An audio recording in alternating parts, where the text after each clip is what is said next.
जैसे यहाँ पे इंसर्ट का, ये होम टैब के बगल में इंसर्ट का ऑप्शन है, इंसर्ट में देखना है यहाँ पे आके अटैच का एक ऑप्शन दिखाई देगा। अटैच पे जाके आपको जहाँ हमने आपने फाइल सेव करी है उस फाइल से आपको वो वाली इमेज आपको यहाँ से इंसर्ट करनी है। तो ये हमारा 01 के नाम से हमारा इमेज सेव था, तो मैंने यहाँ पे लाके इस इमेज को इंसर्ट कर दिया। इंसर्ट करने के बाद मुझे इसको क्या करना है, स्केल करना पड़ेगा। स्केल क्यों करना पड़ेगा, क्योंकि अभी जो हमारा इमेज है वो स्केल नहीं है। अभी जो हमारी इमेज है इस बिल्डिंग की जो लेंथ है वो हमारी काफ़ी ज़्यादा होगी, लेकिन एक्चुअल में जो हमारा बिल्डिंग है उतना लेंथ तो होगा नहीं। जो एक्चुअल बिल्डिंग का लेंथ है उसके अकॉर्डिंग हमें उसको स्केल करना पड़ेगा। तो ये अभी है कुछ अराउंड 160 159 ऐसा है। तो यूनिट बता देता हूँ, जो हम इंडियन सोलर में डिजाइन करते हैं वो यूनिट हमेशा एमएम में होती है या मीटर में होती है। फीट इंचिस इसमें हम यूज़ नहीं करते हैं। जो भी यूनिट्स निकालेंगे वो एमएम में निकालेंगे या तो फिर मीटर्स में निकालेंगे। अगर आपको काम करना है एमएम में तो सारी जो भी ऑटो कैड की जितनी भी ड्राइंग्स होंगी, जितने भी लेआउट्स होंगे सारे एमएम में डिजाइन होंगे। अगर आपको मीटर में काम करना है तो आपको जो भी डिजाइन करना है पूरा मीटर के अकॉर्डिंग ही करना होगा, क्योंकि ऑटो कैड को ये नहीं पता होता कि आप फिट में काम कर रहे हो, इंचेस में काम कर रहे हो, एमएम में काम कर रहे हो। उसको एक सिमिलर कोई सी भी एक यूनिट पे आप सेट कर दोगे तो ये ऑटो कैड उसी के अकॉर्डिंग वो सारी लेंथ मान के उसी के अकॉर्डिंग आपको डिजाइन बना के देगा। तो जैसे अगर मुझे एक एम एम वन एक मीटर इक्वल टू 1000 mm होता है, एक मीटर में 1000 mm होते हैं। तो अगर मुझे एमएम में काम करना है तो स्टार्टिंग से मुझे जैसे 10 मीटर का लाइन ड्रॉ करना है तो मुझे डालना पड़ेगा 10,000। अगर मुझे 20 मीटर की लाइन ड्रॉ करनी है तो मुझे डालना पड़ेगा 20,000। अदरवाइज आपको अगर मीटर में काम करना है तो फिर आपको जो भी है 10 20 30 डायरेक्टली आप एंटर डाल दोगे तो उसके अकॉर्डिंग भी वो चीज़ें हो जाएगी। बट मेरे हिसाब से आप एमएम में काम करना, ताकि स्टार्टिंग में आपको उतनी कुछ ज़्यादा डाउट आ जाते हैं अगर मीटर में काम करोगे। सर इसमें एक यूनिट सेट होती है ना, एमएम में ये काम करना है या मीटर का? हाँ, के अकॉर्डिंग है। अगर आपने जैसे कि इसको जो बिल्डिंग के डायमेंशन है एमएम के अकॉर्डिंग सेट किया है तो आपको मॉड्यूल की हम्म। भी डायमेंशन एमएम में लेनी पड़ेगी। जो भी चीज़ है सर एक जो बार बताना वो यूनिट वाला कैसे होगा सिलेक्ट? यूएन जैसे करोगे यहाँ पे यूनिट का कमांड दोगे तो ये आपका हम्म। यूनिट का जो भी टैब है वो आपका ऑप्शन हो जाएगा। फिर आपको इसमें पूछेगा कि आपको एमएम में काम करना है, सेंटीमीटर जो भी है वो आपके अकॉर्डिंग आप चूज कर सकते हो। तो हम बेसिकली मैंने जो बताया था कि आपको या तो मीटर मिलीमीटर में काम करना है तो मीटर में काम करना है। इंडिया में जो जो डिजाइनिंग होती है सिर्फ इन्हीं दो में होती है। बाकी फीट इंचीज और ये सब हमारे साथ परमिट डिजाइनिंग में यूज होता है, इंडिया में ये सब का डिजाइनिंग में यूज नहीं होता।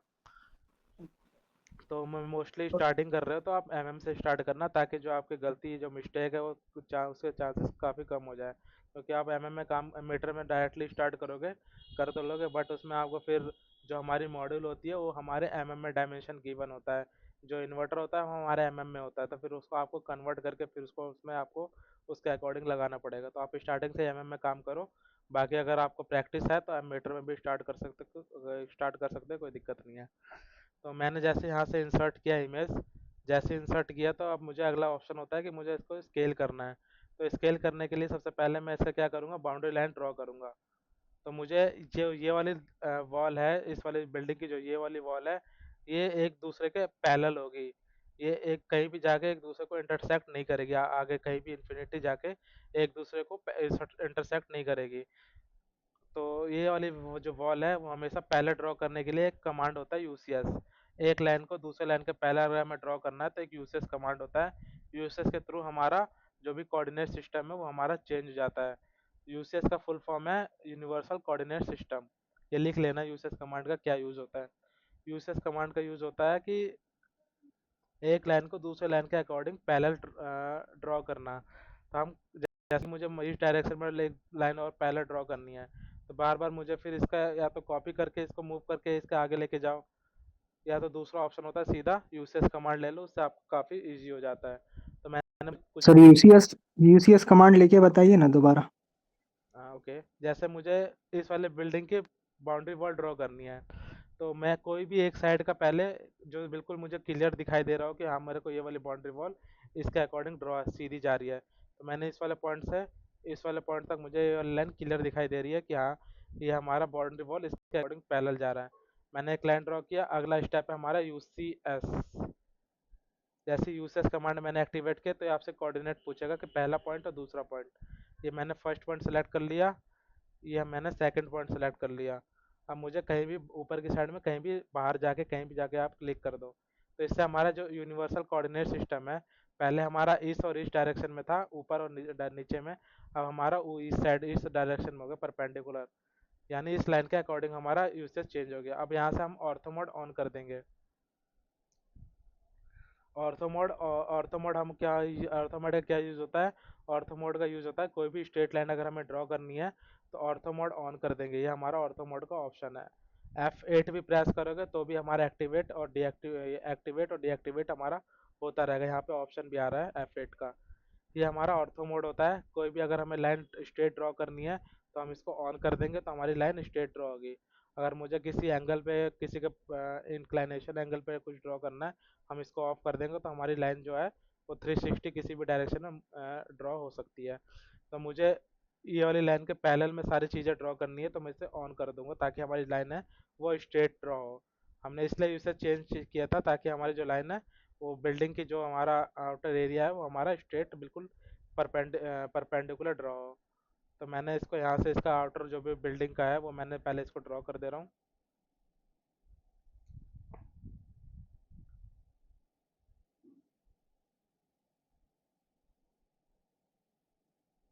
इस तरह से हमने इस बिल्डिंग का आउटर एरिया ड्रॉ कर दिया। देन लास्ट में हम इसको फिलेट कर देंगे। एक फिलेट कमांड होता है, एक लाइन को दूसरे लाइन से ज्वाइन करके फिल कर देता है जो हमारा स्पेस एरिया होता है। तो ये हमारा होता है, ये इस तरह से हम बिल्डिंग का, किसी भी बिल्डिंग का आउटर बाउंड्री होती है, इस तरह से हम ड्रॉ करते हैं। पहले सबसे पहले मैं दोबारा रिपीट करता हूँ इसको। सबसे पहले मैंने एक लाइन ड्रॉ किया जो हमें बिल्कुल स्ट्रेट दिखाई दे रही हो, कि हमें ये लाइन बिल्कुल सीधी दिखाई दे रही है इमेज में। फर्स्ट पॉइंट सेलेक्ट, यहाँ से मैंने एक लाइन ड्रॉ किया। देन मैंने क्या किया, यूसीएस कमांड एक्टिवेट किया, यूसीएस कमांड एक्टिवेट किया। यूसीएस यहाँ से मैंने फर्स्ट पॉइंट, इसी लाइन का सेकंड पॉइंट सेलेक्ट करके ऊपर कहीं पे भी क्लिक कर दिया। तो अब मेरा यूसीएस कमांड एक्टिवेट हो चुका है। यूसीएस कमांड एक्टिवेट होगा यानी अब जो भी लाइन ड्रॉ करोगे इसी लाइन के बिल्कुल परपेंडिकुलर ड्रॉ होगी, किसी भी एंगल पर जाके आगे इंक्लाइनेशन नहीं होगा, कहीं भी एक दूसरे से आपस में इंटरसेक्ट नहीं करेगी। अब कोई भी लाइन ड्रॉ करोगे स्ट्रेट, तो अब मैं इसको यहाँ से इसको कंटिन्यूस करके इसकी जो भी आउटर बाउंड्री है मैंने इसको प्रॉपरली बिल्कुल जूम आउट करके करना है, ताकि हमारे कोई भी एरिया है वो, जैसे कि यहाँ से अंदर से ज़्यादा अंदर से भी ना होता है, ताकि हमारा एरिया कम हो जाएगा अदरवाइज। तो मैंने यहाँ से बिल्कुल इसको स्ट्रेट ड्रॉ किया जूम जूम करके, जहाँ से मुझे जैसा क्लियर विजुअलाइजेशन दिख रहा है।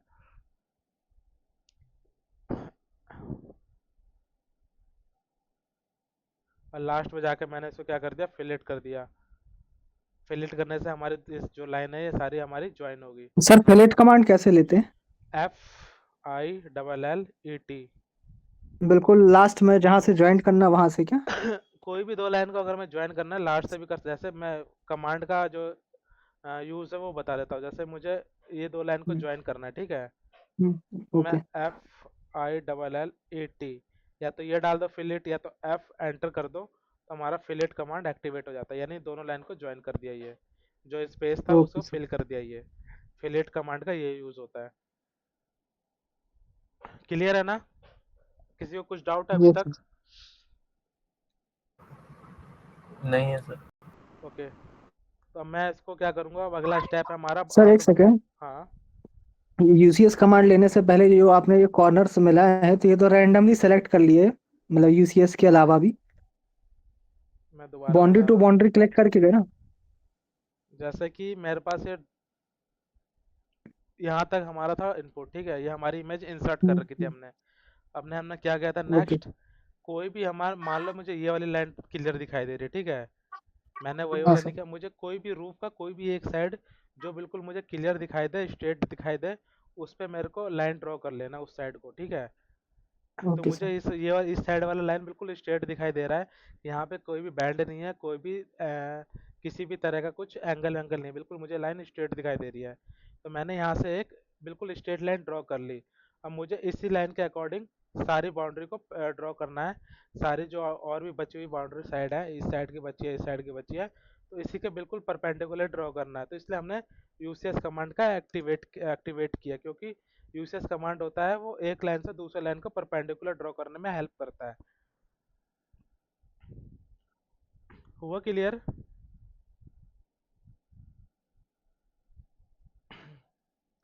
कुछ क्लियर हुआ है या अभी भी डाउट है? क्लियर है सर। ओके, तो यूसेस कमांड हमने लेके उसके बाद हमने क्या किया, इसकी आउटर बाउंड्री को ड्रॉ कर दिया।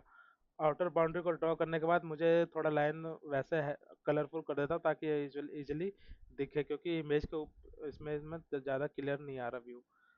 तो क्यूपी करके मैंने इसका थोड़ा थिकनेस बढ़ा दिया ताकि जो हमारी आउटर बाउंड्री है दिख सके। ये रही हमारी आउटर बाउंड्री, ये हमारा आउटर बाउंड्री है। अब इसके ऊपर हमने को क्या करना है, जो जो हमारा कुछ ऑब्स्टकल्स रखे हुए हैं, ऑब्स्टकल्स इन द सेंस जो शैडो इम्पैक्ट डाल सकते हैं। एक तो ये मुमटी है, मुमटी दिख रहा है ताकि इसकी शैडो देखो नीचे तक जा रही है। इसकी शैडो, तो इसे हमें मार्क करना है। बीच में भी कुछ मुमटी टाइप का रखा है, यहाँ पे एसी वेंटिलेशन रखे हुए हैं, 3-4 एसी वेंटिलेशन है। यहाँ पे भी कुछ ऑब्जेक्ट है जो कि शैडो क्रिएट कर सकता है।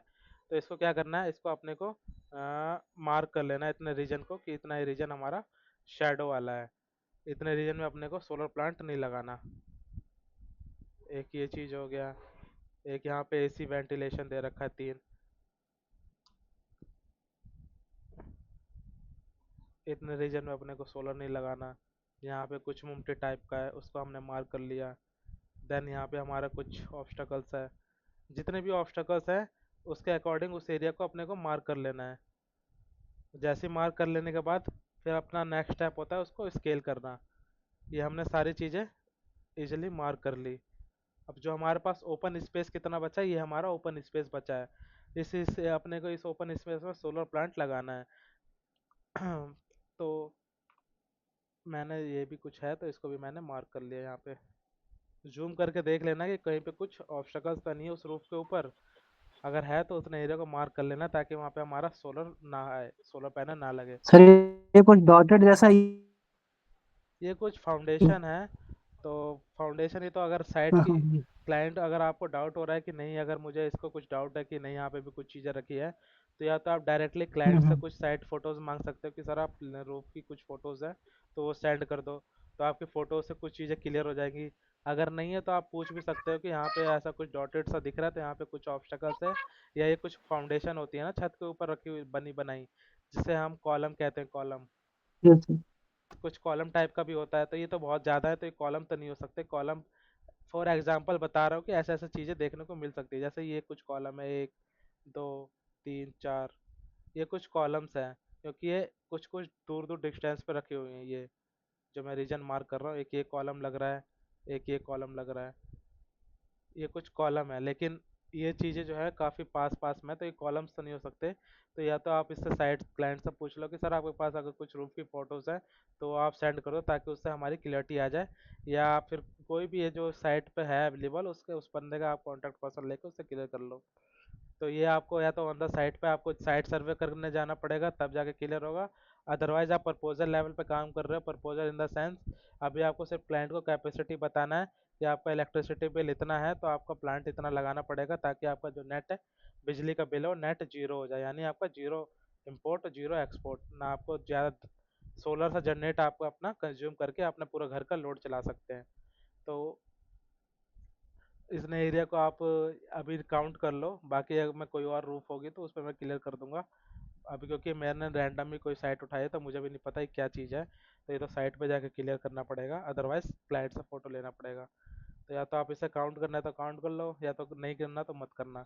लेकिन जो हमारे फाउंडेशन होते हैं रूफ के, जो कॉलम मैंने बताए थे, जो भी ये कॉलम होते हैं इनकी, ये इनके ऊपर हम स्ट्रक्चर की कुछ हाइट बढ़ा के लगा सकते हैं। जैसे अगर इनकी हाइट 800 mm है, एग्जाम्पल के लिए ज़्यादातर जो भी कॉलम्स होते हैं वो 1 मीटर के ही होते हैं। 800 mm, 1 मीटर, आधा मीटर, 500 mm जो मैंने बताया था, 500 mm से लेके 800 mm से लेके 1 मीटर तक के हमारे कॉलम के हाइट होते हैं। तो उस कंडीशन हम जो कॉलम है उसकी हाइट बढ़ा देंगे, 1200 mm रख लेंगे फ्रंट लेग। बैक लेग हमारा कुछ हो जो भी अकॉर्डिंग टू टिल्ट एंगल आएगा उसके अकॉर्डिंग हम डिसाइड कर लेंगे, जब हम उसका टिल्ट एंगल के अकॉर्डिंग जो भी हमारा लेंथ आएगा बैक लेग का। तो जो हम फ्रंट लेग है वो हम अगर 1 मीटर का जो ब्लॉक है हम इसको ऊपर ही डिजाइन करेंगे, 1200 mm का फ्रंट लेग लेके चलेंगे ताकि जो ये स्ट्रक्चर है सोलर के नीचे हमारे सारे ब्लॉक आ जाए। तो मुझे भी इसकी हाइट कुछ कम लग रही है इसलिए मैंने 1 मीटर का स्ट्रक्चर कंसिडर करूंगा। तो मेरे साथ जो भी जितने भी ब्लॉक है उसी के नीचे सोलर पैनल चाहिए इजिली आ जाएंगे, इसलिए मैंने इस एरिया को कंसिडर किया। अगर लेकिन कुछ हाइटेड पे होंगे जहाँ 1 मीटर से ज़्यादा हाइट के होंगे, 1.5 मीटर 2 मीटर कुछ होंगे, जैसे मुमटी होती है वो उनका स्टैंडर्ड हाइट होता है, 3 मीटर का स्टैंडर्ड हाइट होता है हर मुमटी का। मुमटी के जितने हाइट होते हैं उनका 3 मीटर स्टैंडर्ड होता है। वेंट्स होते हैं जितने उनके 2 मीटर के अप्रॉक्स 2 मीटर 2.5 मीटर एसी का वेंट्स का हाइट होता है। 2.5। बाकी मुमटी का 3 बता ही दिया। वाटर टैंक का हमारा लगभग 1500 mm से लेके 2000 मीटर, यानी 2000 mm, 1.5 मीटर से 2 मीटर के बीच में हमारा वाटर टैंक का हाइट होता है। तो ये कुछ स्टैंडर्ड होते हैं जिनकी हाइट ऑटोमेटिकली जब आप करोगे प्रोजेक्ट तो आपको ऑटोमेटिकली बार बार वो चीज़ें आती है, तो माइंड में वो सेट हो जाती है ऑटोमेटिकली हाइट। मुमटी के जैसे मैंने 3 बताया, वाटर टैंक का मैंने मैक्सिमम 2 मीटर हाइट बताया। तो ये एसी वेंट का 2.5 मीटर होता है। और बाकी फाउंडेशन जो हमारे ब्लॉक्स है ये हमारे 800 mm के 1 मीटर तक के हमारे हाइट होते हैं। बाकी एक्सेप्शनल केस में, तो एक्सेप्शनल केस में कुछ भी हो सकता है, वो तो साइट पे जाके क्लियर करना पड़ेगा कि एक्सेप्शनल जब आप साइट सर्वे करने जाओगे या आपकी साइट सर्वे की जो टीम होती है वहाँ से इनपुट आएगा तो उसके अकॉर्डिंग भी आप उससे क्लियर कर लेना कोई भी अगर प्लान डिजाइन कर रहे हो, क्योंकि अगर आपका मैकेनिकल जब क्लियर होगा तभी जाके आप आगे फर्दर प्रोसीड करोगे। अगर मैकेनिकल डिजाइन आपका अगर इसमें कुछ एरर आता है, कुछ मिसमैच होता है, फिर अगर आपने यहाँ पे मान लो कि 100 किलोवाट प्रपोज कर दिया क्लाइंट को कि सर आपने, हाँ हम 100 किलोवाट प्लांट लगा देंगे, लेकिन अगर साइट पर जाते हैं तो डाटा में उसकी लेंथ में मैच नहीं होती, उसकी विड्थ बिल्डिंग की मैच नहीं होती है, वहाँ पे 50-60 किलो प्लांट लग सकता है।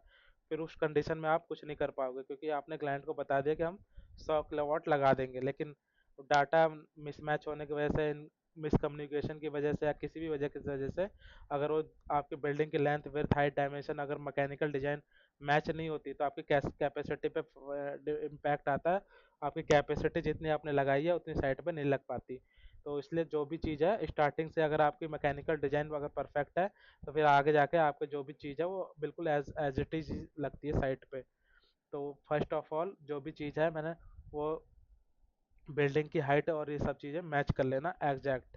तो गूगल अर्थ भी हमारा 95% 96% एक्यूरेसी होती है इसकी, कि 95-96% हमारा एक्यूरेट बताता है। बाकी 2-3-4% होता है जो एक्यूरेसी की, जो इसका नहीं होता कि 96% बताता है, 4% नहीं बताता।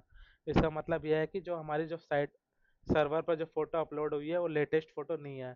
लेटेस्ट फोटो यानी ये जो बिल्डिंग है ये मुझे नहीं पता कि कब कब फोटो स्क्रीनशॉट लेके गूगल सैटेलाइट ने गूगल अर्थ के सर्वर पर अपलोड किया हुआ है। तो ये कुछ पुरानी फोटोज भी होती हैं। मान लो कि यहाँ पे अभी इतने सारे मुमटी दिख रहे हैं और जब साइट पे जाओ तो कुछ मुमटी उमटी कुछ दिखे ही ना, नया भी जो बिल्डिंग बना हो कुछ मैन्युफैक्चरिंग हो गया हो या एक फ्लोर इसके ऊपर और बन गया हो, तो उससे वजह से 3-4% वो चीज़ें वेरिएशन होती है। लेकिन 96% तक ये हमारी एक्यूरेसी बताता है गूगल अर्थ। बाकी 4% 5% तो हमारा वेरिएबल चलता है अप डाउन। यही सी वजह होती है ताकि फ़ोटो अपडेटेड नहीं होती। तो हमने सारी चीज़ें मार्क कर ली। मार्क करने के बाद हमारा क्या है, गूगल अर्थ पे जाएंगे। गूगल अर्थ पे हम इसका मेजरमेंट करेंगे कि हमारा एक्चुअल कितना है। तो जो गूगल अर्थ है हमारा 96% जो मैंने भी बताया था उसकी एक्यूरेसी होती है। जितना ये लेंथ बताएगा ऑन द साइट हमारी उतनी ही लेंथ होती है। ये आप अपने घर के ऊपर भी ट्राई कर सकते हो जहाँ पे आप रहते हो, उसका अपने लेट लॉन्ग गूगल अर्थ पे सर्च करना और जो गूगल अर्थ है उसकी लेंथ विड्थ मेजर करना और एक्चुअल अपने घर का जो लेंथ विड्थ है वो मेजर करना, दोनों चीज़ें मैच होती है। इसमें बिल्कुल भी वेरिएशन नहीं होगा। सर एक बार रिपीट कर दीजिए ना एक्चुअली। एक्सक्यूज मी सर, हाँ हाँ, ये स्टार्टिंग से क्या है, रिकॉर्डिंग में भी नहीं आया है, तो एक बार रिपीट कर देंगे क्या? क्या चीज़ रिकॉर्डिंग में नहीं आया? गूगल अर्थ से, गूगल अर्थ से जो आपने सेलेक्ट की ना वो साइट। वो कोई नहीं है, आप अपना घर का लेट लॉन्ग कॉपी करो, अपने घर का क्या कहते हैं लोकेशन निकालो। व्हाट्सएप पे देखोगे आप लाइव लोकेशन शेयर का ऑप्शन आता है, करंट लोकेशन। आप जैसे लोकेशन शेयर हम्म। करोगे आप क्रोम पे जाकर उस लोकेशन को पेस्ट करो, वहाँ से राइट क्लिक करोगे तो वहाँ से लेट लॉन्ग कॉपी हो जाएगा। लेट लॉन्ग कॉपी करने के बाद जैसे मुझे ये निकाला, मैंने ये सर्च मारा था अमेठी यूनिवर्सिटी, ठीक है, यहाँ पे गूगल पे अमेठी यूनिवर्सिटी की हम्म। लोकेशन आ गई। अब मैंने यहाँ से ऊपर राइट क्लिक किया, राइट क्लिक करेंगे तो यहाँ से लेट लॉन्ग का ऑप्शन आ जाएगा। इसे कॉपी करना है, कॉपी करने के बाद यहाँ पे जैसे पेस्ट करोगे सर्च करोगे तो ये ऑटोमेटिकली जो आपकी हम्म। लोकेशन है उसका वो लोकेशन आपको दिखाएगा कि आपने ये वाला लोकेशन सर्च किया है। तो मैंने वही लोकेशन लेट लॉन्ग कॉपी करके यहाँ पे पेस्ट किया तो मुझे अमेठी यूनिवर्सिटी दे रही मेरी, बट इस पे ऑलरेडी सोलर लगा हुआ है इसलिए मैंने दूसरा रूफ ले लिया। अमेठी यूनिवर्सिटी के ऊपर ही दिख रहा है, सारा सोलर प्लांट लगा हुआ है पहले से। सर ये अलाइनमेंट जो आपने ऐसा लिया था उसके लिए कुछ ऑप्शन सेलेक्ट किए थे। अलाइनमेंट मीन्स आपका जो डायरेक्शन है, अभी मैंने मूव कर दिया तो हम्म। आपकी जो हमें जो भी डिजाइन करना होता है मॉड्यूल का वो ट्रू साउथ में करना होता है। मॉड्यूल की फेसिंग होती है जो ट्रू साउथ में, तो हम ओके। ट्रू साउथ में लाने के लिए बिल्डिंग का फेसिंग को ट्रू साउथ में लाने के लिए आर एंटर करेंगे तो हमारा ऑटोमेटिक ट्रू साउथ में आ जाएगा। ओके, ट्रू साउथ में आने के बाद इसका R enter. R enter, okay sir. जैसे आर एंटर करेंगे तो हमारा ट्रू साउथ में आ जाएगा। ट्रू साउथ में आने के बाद आप इसका एक इमेज सेव करके ऑटो कैड में पेस्ट करना। ओके। ऑटो कैड में पेस्ट करने के बाद जो भी इसकी बाउंड्री वॉल है, बाउंड्री लाइन है, उसको ड्रॉ करके अब अपने को स्केल करना है। स्केल करने के लिए हमारे पास क्या ऑप्शन अवेलेबल है, यहाँ से इसका जो हमने पहली लाइन ड्रॉ करी थी वो हमें क्लियर दिखाई दे रही है, तो यहाँ से हमने इस पॉइंट से लेके इस पॉइंट तक हमने स्केल किया तो हमारा कुछ 56 मीटर के अप्रॉक्स आ रहा है। 56 मीटर .81, यानी 56 मीटर हम लेके चलते हैं, .81 हम नेगलेक्ट कर देते हैं अभी, क्योंकि एक्चुअल में हमारा 56 मीटर तो होगा ही होगा। 56 मीटर से ज़्यादा हो सकता है लेकिन 56 मीटर से कम नहीं होगा, तो हम 56 से लेके चलते हैं। पॉइंट के बाद की जो वैल्यू है मैं अभी नेगलेक्ट कर देते हैं। तो अब हम इसको क्या करेंगे, 56 मीटर के अकॉर्डिंग इसको स्केल करेंगे। स्केल करने के लिए मैंने एक लाइन ड्रॉ कर दिया सिंपल सा, इस पॉइंट से इस पॉइंट तक। इस पॉइंट को ऊपरी लाइन ड्रॉ करना है, इसी लाइन के ऊपर। कहीं अलग से लाइन ड्रॉ कर दोगे तो फिर दूसरा कमांड हमें अलाइन कमांड के थ्रू वो चीज़ें करनी पड़ेगी स्केल। तो मैं स्केल कमांड का यूज़ बता रहा हूँ इजीली, ताकि कोई आगे मिस्टेक ना हो, गलती होने के चांसेस कम ना हो। तो इसी लाइन के ऊपर अपने को क्या करना है, 56 मीटर की एक लाइन ड्रॉ करनी है। 56 की जैसी लाइन यहाँ पे मैंने 56 हो गया, फिर 1 2 3, ये मैं mm में यूनिट में काम कर रहा हूँ, mm में, तो इसलिए मैंने मल्टीप्लाई बाय 1000 कर दिया, तो मेरा ये हो गया 56,000। तो ये मेरी लाइन यहाँ पे ख़त्म हो रही है। तो मुझे इस लाइन को यहाँ पे ख़त्म नहीं करना, मुझे इस लाइन को थोड़ा बेंड करके ऐसे बाहर निकाल लेना है, ताकि मुझे पता चले कि हाँ ये लाइन हमारी 56 मीटर की है यहाँ तक। अब मुझे क्या करना है, सिर्फ राइट क्लिक से जो हमारा ब्लू वाला जो हमारा क्लिक होता है इसके अंदर में जो चीज़ें आती है सिर्फ वही चीज़ें सेलेक्ट होती है। और जो हमारा ग्रीन वाला रीजन होता है जो कि राइट टू लेफ्ट करते हैं, तो ग्रीन वाले रीजन में अगर थोड़ा सा भी इस इमेज के ऊपर अगर हमारी लाइन ग्रीन रीजन टच है तो ऑटोमेटिकली पूरा इमेज को सेलेक्ट कर लेगा। लेकिन वही अगर हम लेफ्ट टू राइट अगर हम करते हैं तो हमारे ब्लू वाला रीजन में जो चीज़ें इसके अंदर आती हैं सिर्फ वही चीज़ें ही कवर होती हैं, सेलेक्ट होती हैं। तो मैं जैसा आपको इमेज को टच कर रहा हूँ थोड़ा सा, तो ये मेरे इमेज सेलेक्ट नहीं हो रहा, क्योंकि ये हमारे पूरा रीजन के अंदर नहीं है। लेकिन अगर मैं पूरा रीजन के अंदर आऊँगा तो ये ऑटोमेटिकली हमारा सेलेक्ट कर लेगा जो जो इसके अंदर में आ रहा है। ग्रीन ब्लू वाले रीजन के अंदर में जो चीज़ आ रही है वो पूरी चीज़ें सेलेक्ट हो जाएंगी। तो मैंने सेलेक्ट किया ब्लू वाले रीजन से। अब मैंने अगला कमांड दिया, स्केल कमांड लिख लेना, SC। स्केल कमांड का शॉर्टकट है SC। SC एंटर करा, ये आपसे पूछेगा कि फर्स्ट पॉइंट बताओ। देखो नीचे लिखा रहा है स्पेसिफाई बेस पॉइंट, यानी आप किस बेस से पॉइंट को स्केल करना चाहते हैं। बेस पॉइंट क्या है हमारा, पहला पॉइंट यही है, इस पॉइंट को मुझे स्केल करना है। तो ये आपसे पूछेगा, पहला पॉइंट पर जैसे क्लिक करोगे आपसे पूछेगा रेफरेंस। रेफरेंस हमें देना है किस लाइन को किसके अकॉर्डिंग स्केल करना है। तो मुझे रेफरेंस पे R पे क्लिक कर लो या R एंटर कर दो, या तो इसके ऊपर R के ऊपर क्लिक कर दो। तो यहाँ से हमारा रेफरेंस पूछेगा किस लाइन को किसके अकॉर्डिंग करना चाहते हो। तो मैंने इसे फर्स्ट पॉइंट सेलेक्ट किया।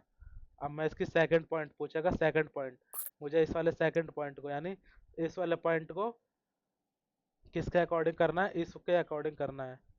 तो इस तरह से हम एक इमेज को स्केल करते हैं। मैं रिपीट कर रहा हूँ दोबारा। सबसे पहले अपने को क्या करना है, एक 56 मीटर की लाइन ड्रॉ करनी है, और वो 56 मीटर की लाइन हमें थोड़ी दिखनी चाहिए कि अलग से एक लाइन ऊपर की साइड में ड्रॉ कर लेना, ताकि हमें 56 मीटर लाइन इजीली दिख जाए।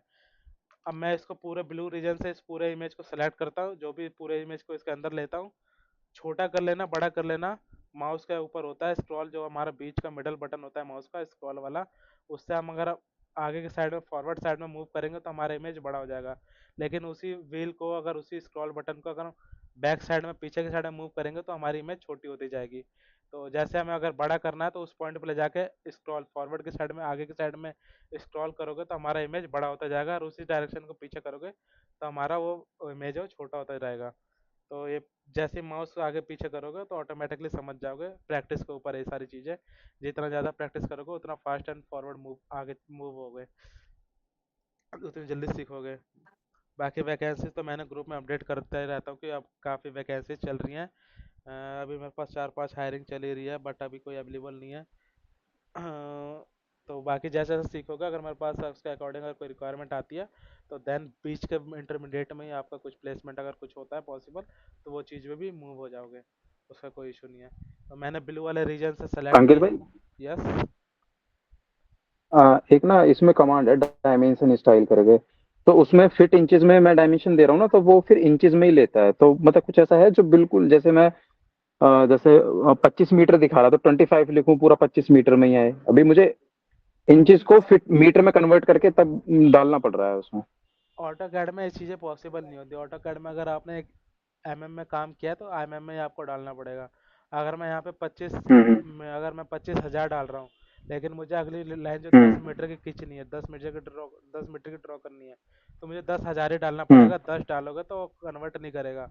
ऑटो कैड इतना चीज़ें मतलब वो नहीं करता। ऑटो कैड को आपको जिस मेज यूनिट में आपने स्टार्ट करा डिजाइन, उस यूनिट में आपको सारे पॉइंट्स, सारे कोऑर्डिनेट डालने पड़ेंगे। ऐसा कोई कमांड नहीं कि आपको ऑटोमेटिकली कन्वर्ट कर देगा वो। अगर आपने फिट इंचेस में काम किया है, ठीक तो फिट इंचेस में सारी डायमेंशन आपको डालनी पड़ेगी। ठीक। हाँ, तो मैंने इसको स्केल किया। स्केल करने के बाद मैंने एससी कमांड दिया। पीयूष, जगदीश, नोटिस करना, you have the fresher in AutoCAD. अभी आप फ्रेशर हो, इतना आपको है प्रैक्टिस नहीं ऑटोकैड की। तो जैसे इसको सेलेक्ट करना, पहले इसको ब्लू रीजन से सेलेक्ट करने के बाद एससी कमांड देना। नोट कर लेना अगर आपके पास कुछ है, डायरी, नोट्स, पेन कुछ भी है तो। एससी एससी जी मीन्स स्केल कमांड। यहाँ पे ऑप्शन आ जाएगा, एससी डालते स्केल। स्केल कमांड देने के बाद आपसे पूछेगा कि बेस पॉइंट कौन सा है। नीचे देखो लिखा आएगा ये, specify base point. Base point हमारा कौन सा है, ये वाला ऊपर वाला, फर्स्ट पॉइंट। अभी फिर आपसे पूछेगा कि रेफरेंस बताओ, तो आर एंटर। रेफरेंस के लिए first point, then second point, और हमारा जो नेक्स्ट अगला पॉइंट था, उसके अकॉर्डिंग हमें स्केल कर लेना है। तो ये हमारी बिल्डिंग है, ऑटोमेटिकली स्केल हो जाएगी। स्केल होने के बाद ये जो हमारे जो अब हम इसको क्रॉस चेक करेंगे, वेरीफाई करेंगे कि हमारा जो एक्चुअल लेंथ है उसके अकॉर्डिंग आया कि नहीं आया। इस पॉइंट से ये हमारा होता है डायमेंशन मेजरमेंट करने का। यहाँ पे सारे कमांड्स होते हैं, टूल्स होते हैं। लीनियर मतलब होता है कोई भी हमें स्ट्रेट लाइन अगर हमें मेजरमेंट करनी है, तो लीनियर कर सकते हैं। अगर मान लो कि कोई हमें किसी एंगल पे ड्रॉ करनी है, कोई एंगल पे लाइन है, इंटरसेक्शन लाइन है, जैसे ये, मुझे इस वाली लाइन को अगर मेजरमेंट करना है, तो मैं अगर लीनियर से करूँगा तो ये मेरा इस तरह से कुछ डायमेंशन आएगा। लेकिन अगर मैं वही अलाइन वाले मेजरिंग से करूँगा, तो अलाइन वाले से मेरा ये कुछ इस टाइप का डायमेंशन बताएगा। तो अलाइन वाला सेलेक्ट करना, क्योंकि अलाइन वाला दोनों में काम करता है, लीनियर में भी और किसी एंगल में भी। तो अलाइन वाला से आप मेजरमेंट करना। यहाँ पे आप एंगुलर किसी चीज़ का एंगल भी निकाल सकते हैं, एंगल कितना है, रेडियस कितना है, डाया कितना है। बाकी जो जॉग्ड होता है, कुछ कर्व टाइप में हमारा काफ़ी शेड होते हैं, कुछ कर्व में हमारी चीज़ है, तो उसका रेडियस, डाया, पैरामीटर जो भी चीज़ है, आप उसके अकॉर्डिंग भी वो चीज़ें निकाल सकते हैं। तो जैसे जैसे हमारा धीरे धीरे आगे आगे हम स्टेप बाई स्टेप क्लासेस करेंगे, तो ये सारा कमांड से पूरा कमांड्स भी कवर हो जाएगा। प्लस में हमारा जो प्रोजेक्ट है उसके अकॉर्डिंग जो भी चीज़ है वो सारी चीज़ें कवर होती रहेंगी। तो मैं आज जो कमांड बताया है, वो एक तो इंसर्ट कर लेना। इंसर्ट करने के बाद मूव कमांड, स्केल कमांड, ये सारी चीज़ें हैं। स्केल है, मूव है, कॉपी है, बहुत सारे कमांड्स हैं अभी जो बाकी है। अभी तो स्टार्टिंग ही है। अब मैंने स्केल कर लिया। अब स्केल करने के बाद अगला कमांड है dimension style, DIMSTY। Dimension style पे गया, उसके बाद मुझे यहाँ से मॉडिफाई करना है, क्योंकि अभी मैं जो डायमेंशन ले रहा हूँ वो काफ़ी छोटा दिखाई दे रहा है मुझे। वो चीज़ें क्लियर नहीं दिखाई दे रही कि हमारी है कितनी। ये तो बाहर निकाल रहा हूँ, तो मुझे यहाँ पे काफ़ी जूम करके देखना पड़ रहा है कि यहाँ पे मुझे 56 लिखा दिखाई दे रहा है। लेकिन मैं इस टैक्स साइज को बढ़ाना चाहता हूँ। तो किसी भी टैक्स का, डायमेंशन का टैक्स अगर हमें चेंज करना है, तो हम जो कमांड देंगे DIMSTY, डायमेंशन स्टाइल। यहाँ से आप मॉडिफाई पे जाओ। मॉडिफाई पे जाने के बाद ये आपसे पूछेगा टैक्स का हाइट कितना देना चाहते हो।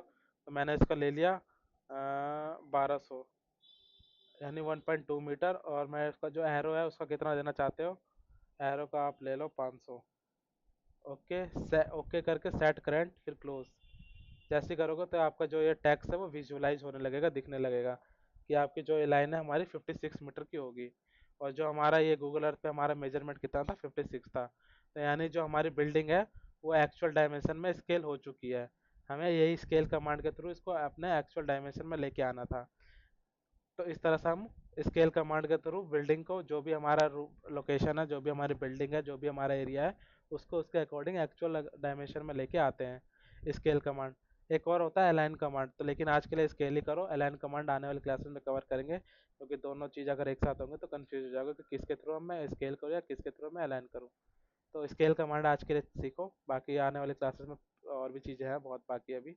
आज हम इसमें स्केल कर रहे हैं, तो अगले क्लास में हम अलाइन कमांड के थ्रू कर लेंगे, ताकि दोनों चीज़ें हमारी क्लियर कवर हो जाए। तो इस तरह से हमने स्केल कर दिया। अब हमारा जो अगला स्टेप है, हमें अब मॉड्यूल लगाना है इसके ऊपर कि हमारी कितनी कैपेसिटी आ रही है। तो ये हमारा कुछ रूफटॉप एरिया है। रूफटॉप की कुछ बाउंड्रीज लाइन होती है, पैरापिट वॉल कहते हैं। पैरापिट वॉल मतलब जो हमारे छत के ऊपर कुछ दीवारें बनी होती है, दीवार टाइप का, बाउंड्री के चारों तरफ, उसे हम पैरापिट वॉल कहते हैं। पैरापिट वॉल की कुछ हाइट होती है। किसी रूप पे हमारा 800 का होता है, किसी रूप पे हमारा 300 का होता है, किसी रूप पे हमारा 500 का होता है। लेकिन जो हम स्टैंडर्ड लेके चलते हैं, ताकि हमने साइट विजिट तो करी नहीं है, ताकि हमें जो एक्चुअल बिल्कुल करेक्ट डायमेंशन एक्यूरेट पता रहे। तो हमें जब ये चीज़ें पता नहीं होती तो हमें स्टैंडर्ड फॉलो करते हैं, कि जो हमें स्टैंडर्ड के अकॉर्डिंग हमें डिजाइन करना होता है। तो हम स्टैंडर्ड जो हमारा होता है 800 mm का हाइट होता है, क्योंकि हमने साइट विजिट किया नहीं कि हमें एक्यूरेट पता चले, तो हम स्टैंडर्ड को फॉलो कर रहे हैं। तो स्टैंडर्ड में जो पैरापिट वॉल की हाइट होती है वो 800 mm होती है, यानी 0.8 मीटर। तो 800 mm के अकॉर्डिंग अपने का जो एरिया होता है वो लगभग 1 मीटर हमें अपना गैप छोड़ के चलना होता है, ताकि जो बंदा है क्लीनिंग के लिए, कोई भी अगर पर्सन इसके ऊपर छत के ऊपर चले, तो क्लीनिंग के लिए उसको प्रॉपर एक स्पेस मिले मूवमेंट के लिए। इस वाले मॉडल, अगर हमने इसको पूरा चारों तरफ से मॉडल से छत को भर दिया, तो हमारे पास स्पेस कम हो जाता है मूवमेंट के लिए, कि बंदा एक पॉइंट से दूसरे पॉइंट तक इजीली ट्रैवल कर सके। तो उस वाले पॉइंट को मेंटेन करने के लिए मूवमेंट वाला जो मैंने बताया अभी, क्लीनिंग के पर्पज से, O&M के पर्पज से, मान लो कि हमने पूरा प्लांट भर दिया, किसी मॉड्यूल के बीच में हमारा बीच वाला मॉड्यूल का वायर जल गया, यानी मॉड्यूल जो MC4 कनेक्टर होते हैं वो शॉर्ट हो गए, तो हम उसको चेंज करने जाना पड़ेगा, तो हमारे पास स्पेस होना चाहिए। अदरवाइज अगर हम स्पेस नहीं रखेंगे तो हमारा फिर वो बंदा उस मॉड्यूल तक पहुंच नहीं पाएगा। उस मॉड्यूल तक नहीं पहुंच पाएगा तो हमारी प्रॉब्लम शॉर्ट आउट नहीं होगी। तो इसलिए हमें स्पेस प्रॉपर रखना होता है, ताकि कोई बंदा अगर क्लीनिंग के पर्पज पे चढ़े या O&M से पर्पज से चढ़े, तो वो चीज़ें उसको इजीली मूवमेंट हो जाए। तो जो भी हम इसका प्लेस करना स्टार्ट करेंगे, 1.5 मीटर का ऑफसेट लेके 1.5 मीटर का हमें बाउंड्री से स्पेस छोड़ के चलना होता है, कि 1.5 मीटर का हम इसका स्पेस छोड़ देते हैं। और जो पैरापेट की वॉल की हाइट, जो थिकनेस होती है 300 mm, वो एक तरह से नेग्जिबल ही है, क्योंकि हम ऑलरेडी 1.5 मीटर छोड़ रहे हैं। तो 1.5 मीटर छोड़ने के अंदर वो 300 mm भी उसी के अंदर कवर हो जाता है। तो 300 mm का अगर आप दिखाना चाहते हो तो दिखा भी सकते हो एज ए विश, अदरवाइज नहीं दिखाना चाहते तो एक सिंगल लाइन में हम इसको ड्रॉ करके हमारी जैसे हम शो कर देते हैं, एलई लैडर एक्स डाल के हम इसमें शो कर देंगे कि हमारा क्या है, ये हमारी बाउंड्री लाइन है।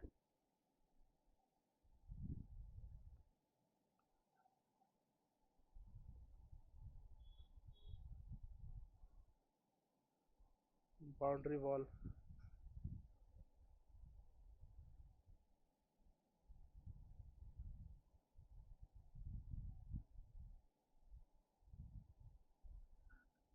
हमने एक एलई कमांड दिया। एलई कमांड होता है लैडर से, हमें कोई भी अगर लैडर में करके एरो करके दिखाना है,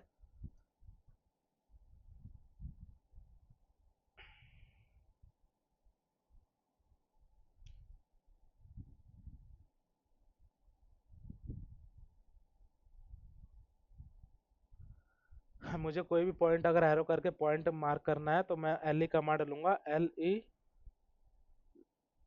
ये आगे ऑप्शन लैडर, यहाँ से मैं किस एरो को कहाँ से मार्क करना है, मैं यहाँ से ऐसे करके मार्क करके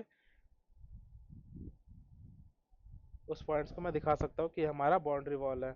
आप इधर से दिखा दो चाहे इधर से दिखा दो, है तो बाउंड्री वॉल ही दोनों, कोई इशू नहीं है। ये हमारा बाउंड्री वॉल है। ओके,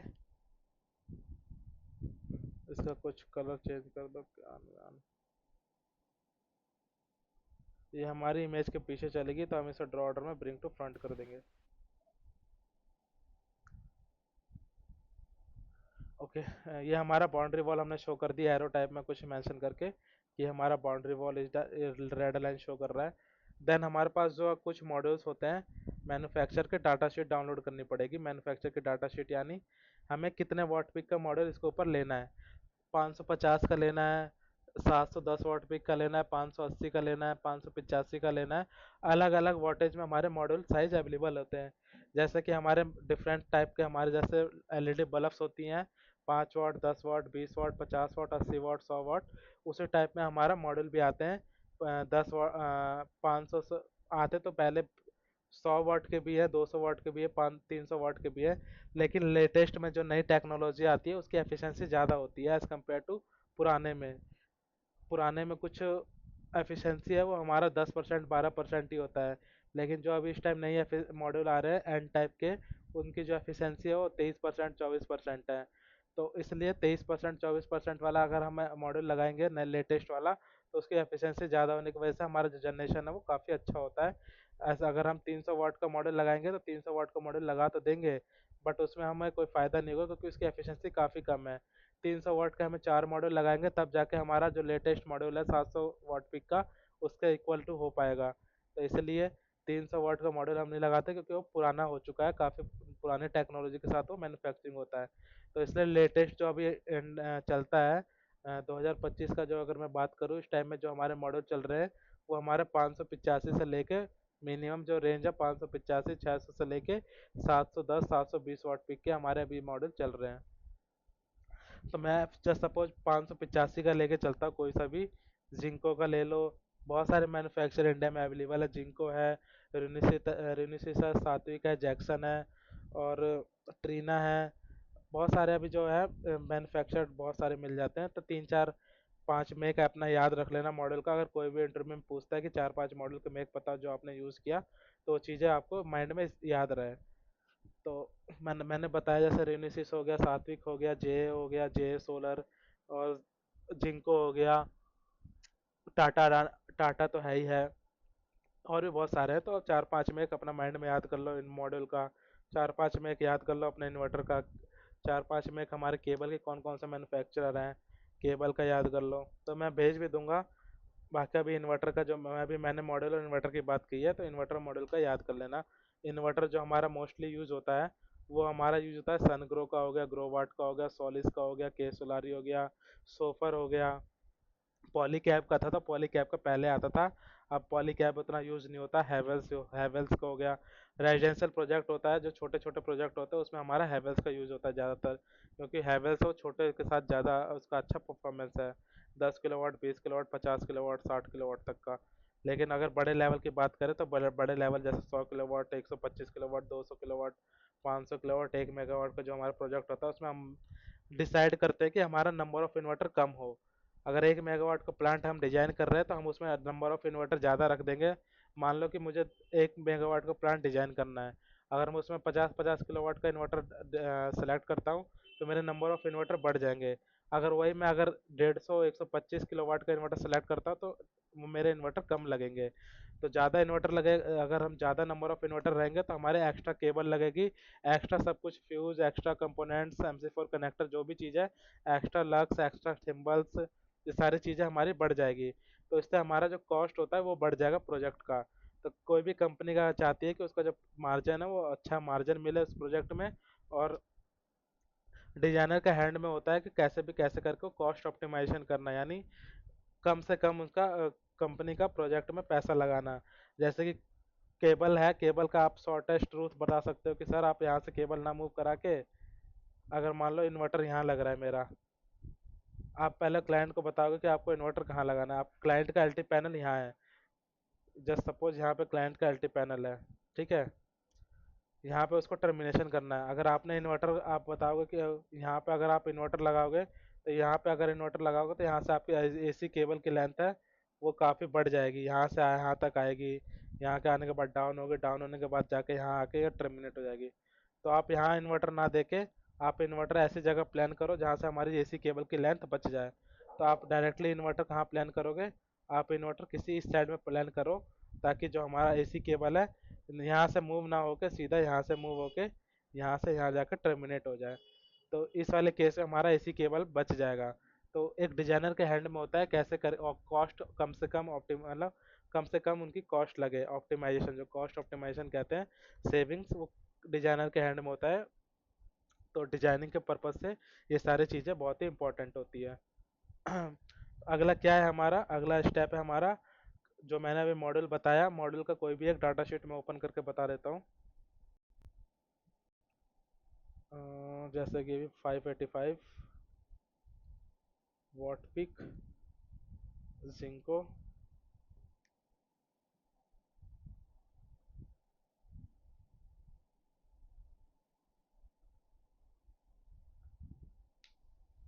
ये हमारा जिंको का जो डाटा शीट है वो ओपन हो गया मॉड्यूल का। हमें इसमें से कौन से डायरेक्शन, अभी जो मैकेनिकल डिजाइन है वो हमें क्या चाहिए, मॉड्यूल की लेंथ और विड्थ चाहिए। तो ये हमारी डायमेंशन है 22, 78, 11, 34 और 35 mm उसकी थिकनेस है। जो उसकी लेंथ है 22, 78 है, विड्थ है उसकी 11, 34 और 35 mm क्या है उसकी थिकनेस है फ्रेम की। तो बस अपने को क्या करना है, मॉडल ड्रॉ करना है यहाँ पे अब 22, 78। मैंने ऑलरेडी क्या किया है, mm में काम किया है। तो अब mm में काम किया है तो मुझे मॉडल की जो डायमेंशन है वो mm में गिवन है। फॉर एग्जांपल ये देखो यहाँ पे क्या है, mm की वैल्यू गिवन है यहाँ पे mm। तो मुझे इसको मीटर में या किसी और यूनिट में कन्वर्ट करने की ज़रूरत नहीं है, क्योंकि मैंने स्टार्टिंग से ही mm में काम किया है। लेकिन अगर मैं वही मीटर में काम किया होता तो फिर मुझे इसको, ये जो mm में मेरी वैल्यू गिवन है इसको मुझे पहले मीटर में कन्वर्ट करना होता, फिर जाके मुझे उस चीज़ में वहाँ पे वैल्यू डालनी होती। तो ये ऑटोमेटिकली यहाँ तक ये mm में दे रखा है, तो यहाँ मुझे चेंज करने की ज़रूरत नहीं है। यहाँ तक क्लियर है ना? कुछ पूछना है क्या अभी तक किसी को? ये छोटा सा डाउट था। ये यस तो बताओ। सारे जिनको के मॉड्यूल्स होते हैं, तो ये तो सारे बाहर के ब्रांड है। वॉइस थोड़ी बहुत स्लो आ रही है, क्लियर नहीं सुनाई दे रहा। अभी आ रही है आवाज? हाँ हाँ, मैं ये पूछ रहा था कि ये सोलिस का जो इन्वर्टर है और ये जिंको का मॉड्यूल, ये तो सारी बाहर की ब्रांड है ना? है तो बाहर की ब्रांड, बट हमारा जो वोल्टेज लेवल है, अब जो चीज़ है अमेरिका में मैन्युफैक्चर हो रहा है, इंडिया में एक्सपोर्ट हो रहा है, इंपोर्ट हो रहा है, ये तो नहीं है इंडिया में जो हम्म चीज़ें बन रही सिर्फ इंडिया के लिए, बाहर के लिए नहीं है। मतलब इंपोर्ट करके लगा रहे हैं ये अपने इंडिया जो में। जो चीज़ें मार्केट में इजीली अवेलेबल हो जाए और सस्ती मिल जाए, कोई भी कंपनी चाहती है कि मेरा प्रोजेक्ट में 1 रुपये 2 रुपये बचे। आप जैसे कि अगर मान हाँ लो हाँ। 10 किलोवाट का इन्वर्टर ले रहे हो, इंडिया जो चीज़ें बना हम्म रहा है वो आपका 20,000 में इन्वर्टर आ जा रहा है, सपोज बता रहा हूँ एग्जांपल के लिए। हम्म और वही अगर अमेरिका से वही हम्म 10 किलोवाट का इन्वर्टर 10,000 में मुझे मिल रहा है, तो मेरी मोटर एग्जैक्ट 10,000 पे इन्वर्टर में सेविंग हो गई। तो मैं इंडिया की चीज़ें नहीं लगा के मैं कहाँ की मंगाऊंगा, अमेरिका की मंगाऊंगा, जो कि मेरी अमेरिका की कॉस्ट है वो हमारी कम की आ रही है। अमेरिका मीन्स अमेरिका तो नहीं बनाता मैन्युफैक्चर ज़्यादा, सब कुछ जो सोलर का है वो पूरा चाइना से एक्सपोर्ट इम्पोर्ट होता है। हम्म, ठीक है। हाँ, तो ये जो भी इन्वर्टर से रिलेटेड है और मॉडल है, चाइना इसमें काफ़ी नंबर 1 पे है, क्योंकि जो भी उनके जितने भी सेल्स हैं अभी तक मैन्युफैक्चरिंग जो भी है वो सब चाइना एक्सपोर्ट इंपोर्ट करता है। मतलब एक्सपोर्ट ही करता है, वो तो खुद ही मैन्युफैक्चरर है, सबसे बड़ा हब है चाइना सोलर के इंडस्ट्री में। इन्वर्टर से लेके सबसे सस्ता जो इन्वर्टर प्रोवाइड करता है चाइना से आता है। सबसे सस्ता जो सबसे बिल्कुल जो इंडिया में अगर वही चीज़ें बनती है तो 20 रुपये में बिकेगी, और वही चाइना से हम एक्सपोर्ट करेंगे विथ टैक्स ड्यूटी व्यूटी सब कुछ लगा के, इम्पोर्ट ड्यूटी 12 रुपये 13 रुपये में प्रोवाइड इजीली हो जाती है। तो चाइना के कंपैरिजन में अभी इंडिया नहीं है इस सोलर के मामले में, क्योंकि वो खुद ही एक बहुत बड़ा हब है सोलर का चाइना। तो जितना भी अभी तक ओके। मैक्सिमम एक्सपोर्ट इंपोर्ट होता है वो हमारे चाइना से ही होता है ज़्यादातर, जितने भी अभी तक है। ओके। इंडिया में सिर्फ असेंबली होती है। जो सेल आते हैं ना मैन्युफैक्चरिंग छोटे छोटे फॉरगेट कटिंग में, वो सिर्फ आते हैं हमारे चाइना में मैन्युफैक्चरिंग होते हैं। इंडिया में भी इसकी मैन्युफैक्चरिंग यूनिट नहीं है, लेकिन इंडिया में ला के वो सेल को पूरा एक बस बार में कनेक्ट करना, फ्रेम सेट्स करना, तो इंडिया में सिर्फ असेंबली का भी काम हो रखा है। लेकिन जो सेल मैन्युफैक्चरिंग है वो सारा सेल हमारा इम्पोर्ट होता है चाइना से। ओके। तो मैंने कहाँ गया, मैं था यहाँ पे डाटा शीट पे। तो मुझे यहाँ से मुझे फ्रेम साइज मिल गया 22, 78 उसकी लेंथ है, 2278 और 1134 क्या है उसकी विड्थ है। तो 2278 और 1134 की मैं इसको पहले क्या करूँगा, एक रेक्टेंगल टाइप का कुछ बना लूँगा जिससे हमारा वो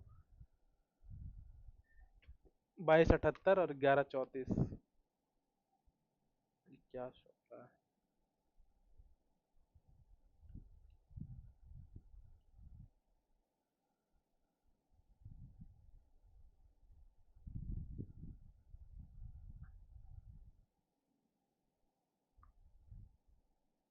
आ, 1134 की उसकी विड्थ, 2278 की उसकी लेंथ और 1134 की उसकी विड्थ। ये एक तरह से हमारा मॉडल का साइज का एक रेक्टेंगल बन गया। अब मैं इसका क्या करूँगा, 35 mm थिकनेस बना लूँगा ताकि हमारा वो चीज़ें क्लियर थोड़ा विजुलाइज हो कि हमारे ये मॉड्यूल है।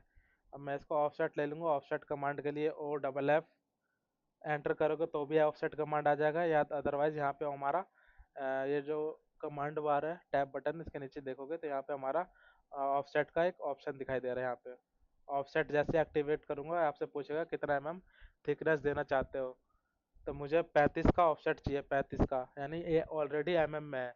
अगर ये मुझे मीटर में अगर मेरी सारी ड्राइंग होती तो इसको मुझे पहले मीटर में कन्वर्ट करना होता, फिर जाके इसमें वैल्यू डालनी होती। इसलिए मैंने कहा था आप से स्टार्ट करो ताकि हमारे जो मिस्टेक है, गलती होने के चांसेस है वो काफ़ी कम हो जाए। तो मैंने 35 एंटर किया। उसके बाद मैंने इसको सेलेक्ट करके बाहर की साइड में लूँगा तो हमारे मॉडल की जो डायमेंशन है वो चेंज हो जाएगी। इसलिए ऑफसेट जब भी लेना इंटरनल लेना, किसी भी, या मॉड्यूल का हो या फिर घर का हो, बिल्डिंग का हो। इसका भी अगर ऑफसेट लोगे तो 1500 mm का जो मैंने ऑफसेट बताया था, 1 मीटर 1500 mm, वो इनसाइड ही लेना। अगर आउटर लोगे तो हमारी बिल्डिंग के बाहर चली जाएगी लाइन। तो ऑफसेट हमेशा अंदर के साइड में लिया जाता है। अब मैं इसको क्या करूँगा, इसका कलर चेंज करके इसका एक ब्लॉक बना लूँगा। ब्लॉक बनाने का क्या फ़ायदा होता है कि हमारा काउंटिंग ईजी हो जाता है। अदरवाइज अगर कोई मॉडल में चेंजेस होता है तो वो एक ब्लॉक में चेंज करने से वो सारी चीज़ें चेंज हो जाती हैं। तो मैंने इसको पहले सेलेक्ट करके क्या किया, इसका कहना है ब्लू कलर दिया। ब्लू कलर देने से अब क्या हो गया, हमारी लाइनें ब्लू में दिखने लग गई। सर रिकॉर्डिंग चालू है सारी की? हाँ रिकॉर्डिंग है। सर कंटेंट थोड़ा ज्यादा नहीं हो रहा वैसे? अरे भाई, रिकॉर्डिंग है, कुछ बेसिक के डाउट है तो हिसाब से। पूछ लेना मुझे कभी भी, रिकॉर्डिंग के थ्रू भी कवर कर लेना। हाँ हाँ। अदरवाइज रिकॉर्डिंग से समझ नहीं आता तो मुझे पूछ लेना कभी भी। एक्चुअली क्या सर, इसकी प्रैक्टिस भी करनी पड़ेगी ना, तो एकदम से हाँ कंटेंट साथ ही ज्यादा में ना है हो तो जाए। सही है, प्रैक्टिस ही करते रहना। कोई नहीं, आज कर लो, जैसे थोड़ा बेस बन जाएगा अपना, फिर हम वो चीज़ें कम कर देंगे, क्योंकि बेस बनाना है तो थोड़ा लंबी क्लास रहेगी तो बेस बन जाएगा अपना। नहीं नहीं वो चलेगा, बट रिकॉर्डिंग में डाउट क्लियर कर दीजिएगा। ओके ठीक है। Okay okay. तो क्या कहते हैं, मैंने क्या स्टार्ट किया, हमने क्या किया, मॉड्यूल बना दिया। मॉड्यूल बनाने के बाद अपने क्या किया, ब्लॉक में कन्वर्ट कर दिया। तो ब्लॉक में कन्वर्ट करने के लिए क्या करना होगा, BLOCK। पहले उस मैंने सर मॉड्यूल, एक मिनट, इसमें हमने डबल लाइन क्यों दी है? हमने लेंथ विड्थ ली मॉड्यूल की, फिर हमने अंदर ऑफसेट किस चीज का लिया है ये? कहाँ गया ये हमारा, ये 35 mm कुछ आपको दिखाई दे रहा होगा, थिकनेस है, मॉड्यूल की हाँ। थिकनेस है। ओके। तो 35 mm का हमने, इस टाइप से हमारा मॉड्यूल होता है। तो 35 mm जो हमारा फ्रेम का साइज के अंदर का थिकनेस है, वो हमने शो किया 35 mm का ऑफसेट लेके। ठीक है। Okay okay. अब इसको हम इसको क्या करेंगे, ब्लॉक में कन्वर्ट करेंगे। ब्लॉक में कन्वर्ट करने के लिए पहले मैंने इसको सेलेक्ट किया पूरा। अगर मैं इसको थोड़ा सा भी टच करूँगा ग्रीन वाले रीजन से, तो मैंने क्या बताया था, ये पूरा सेलेक्ट हो जाएगा। अगर मैं ब्लू वाले रीजन से सेलेक्ट करता हूँ तो मेरा टच करने पर सेलेक्ट नहीं हो रहा, क्योंकि ब्लू वाले रीजन में वही चीज़ें सेलेक्ट होती है जो इसके पूरे अंदर आई होती है, पूरा कवर होता है। तो मैंने इसको ब्लू वाले रीजन से करो चाहे ग्रीन वाले रीजन से करो, वो आपके ऊपर है, आपके प्रैक्टिस के ऊपर है। जैसे जैसा आप ज़्यादा प्रैक्टिस करोगे, प्रैक्टिस मस्ट है, क्योंकि प्रैक्टिस नहीं करोगे, आज की क्लास है, कल की क्लास है, परसों फिर भूल जाओगे कल आज की क्लास में क्या हुआ था। प्रैक्टिस रहेगी, डाउट आएगा, प्रैक्टिस रहेगी तो डाउट आएगा, डाउट आएगा तो अगली क्लास में वो चीज़ें कवर हो जाएगी। लेकिन आज के प्रैक्टिस नहीं की है, सोचा कि अरे हफ्ता बहुत है, एक हफ्ता 2 हफ्ता है, अभी आराम से करेंगे। हैंड टू हैंड प्रैक्टिस कर लो, डाउट है तो कल की क्लास में क्लियर हो जाएगा। लेकिन वही सोचोगे कि अभी मंडे ट्यूसडे वेडनेसडे फ्राइडे इन दिनों में प्रैक्टिस करेंगे, तो वो चीज़ें फिर माइंड से स्किप हो जाएगी, फिर वहीं के वहीं अटके रह जाओगे कि आगे फिर हम आगे चीज़ें वो समझ नहीं आने लगेगी। आप ऑटोमेटिकली माइंड फिर अजीब सा रिएक्शन आ जाने लगता है कि यार समझ नहीं आ रहा, ये नहीं आ रहा, वो नहीं आ रहा। क्योंकि जब ऑन द टाइम प्रैक्टिस का टाइम था तो आपने प्रैक्टिस नहीं की, वो नेक्स्ट डे पे आपने उसे कन्वर्ट कर दिया कि एक दिन 2 दिन बाद करेंगे। अभी हैंड टू हैंड चीज़ें करोगे तो वो चीज़ें फिर माइंड में सेट हो जाती हैं। माइंड में जब सेट हो जाएंगे तो हमेशा आपके लाइफ टाइम के लिए एक्सेस हो जाता है कि आप लाइफ टाइम के लिए आप उसे यूज़ कर सकते हो। विदाउट प्रैक्टिस के कोई भी चीज़ें पॉसिबल नहीं होती। मैंने भी जब प्रैक्टिस करी थी तभी जाके मुझे भी आया चीज़ें, लेकिन मैं फर्स्ट टाइम मैं ये चीज़ें देख रहा था तो मुझे भी नहीं समझ आ रहा था कि क्या है क्या नहीं है, कैसे करेंगे, हो पाएगा मुझसे कि नहीं होगा। लेकिन मुझे करना था कि हाँ मैं पहले as a site engineer work किया था, कि साइट इंजीनियर यानी प्रोजेक्ट लगाना होता था, इधर से उधर भगना होता था। कंपनी जब मेरी फर्स्ट कंपनी थी वो site engineer as a hire की थी, तो कभी मुझे राजस्थान में, तो फिर रातों रात टिकट करवा के हैदराबाद, फिर वहाँ से कहीं मुझे उड़ीसा, उड़ीसा से फिर दोबारा हैदराबाद, ऐसा पूरा इंडिया मूवमेंट करवा दी थी इधर से उधर घुमा के। मुझे लगा कि अब तो काफ़ी हो गया, तो फिर मुझे ऐसी जॉब चाहिए थी जो थोड़ी स्टेबल हो। तो फिर मैंने सीधा मूव किया, आज से 4 साल 5 साल पहले की बात है ये। फिर मुझे लगा कि हाँ ये अच्छा है, तो सीनियर के हेल्प से जो डिजाइनिंग डिजाइनिंग थे उन्होंने फिर मुझे थोड़ा गाइड किया, ऐसे करना है ऐसे चीज़ें। तो उसने उनके गाइड से फिर मुझे भी लगा कि हाँ ये अच्छी जॉब है, मुझे कन्वर्ट होना चाहिए। तो फिर मैं उसके बाद में वो चीज़ें फिर कन्वर्ट होते होते फिर मैं डिजाइनिंग में कम्प्लीटली मूव हो गया। तो यही है, स्टार्टिंग में थोड़ा प्रॉब्लम आती है, बट जैसे जैसे आपकी चीज़ें वो थोड़ा अंडरस्टैंडिंग बनती जाएगी, बेस बनते जाएगा, वो चीज़ें और ऑटोमेटिकली वो चीज़ें समझ आने लगती है। तो इतना वो अभी वो मत सोचना कि नहीं हो रहा, हो जाएगा।